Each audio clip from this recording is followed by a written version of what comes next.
मराठी बरोबरच बॉलिवूडमध्येही स्वतःचं स्थान निर्माण करणारी अभिनेत्री म्हणजे राधिका आपटे. आतापर्यंत अनेक उत्तम भूमिका तिने साकारल्यात. तर काही दिवसांपूर्वी तिने लंडनमधील BFI लंडन फिल्म फेस्टिवलमधील एका सिनेमाच्या प्रीमियरला हजेरी लावली होती. त्यावेळी ती गरोदर असल्याचं सगळ्यांना जाणवलं. तर टाइम्स ऑफ इंडियाला दिलेल्या मुलाखतीमध्ये राधिकाने तिच्या प्रेग्नन्सीविषयी पहिल्यांदाच भाष्य केलंय. प्रेग्नन्सीचा अनुभव आणि त्याकडे बघण्याचा तिचा अनुभव तिने शेअर केलाय.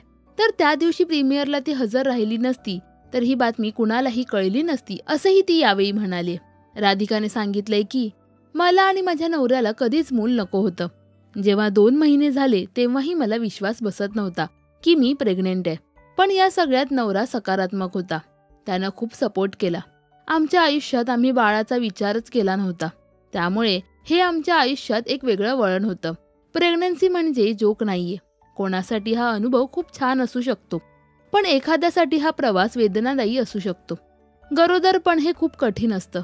तुमच्या शरीरात बदल होत असतात. माझ्यासाठी हे सगळं सोपं नव्हतं.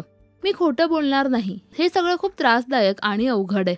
स्वतःला शारीरिक आणि मानसिक दृष्ट्या सक्षम करावं लागतं. पहिले 3 महिने मी पहाटे 5 पर्यंत जागी असायचे. आताही मला रात्रभर झोप लागत नाहीये. अनेक जण मला सांगतात की तू आनंदी असायला हवं, तू आता आई होणार आहे.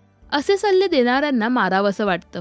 मला किती त्रास होतोय हे तुम्हाला कसं कळणार, असं राधिकाने यावेळी म्हटलंय. राधिकाची कोणती भूमिका तुम्हाला सर्वात जास्त आवडते हे आम्हाला कमेंट्समध्ये नक्की सांगा. मराठी सिनेविश्वातील बातम्या, अपडेट्स आणि गॉसिपसाठी सबस्क्राईब करा राजश्री मराठी.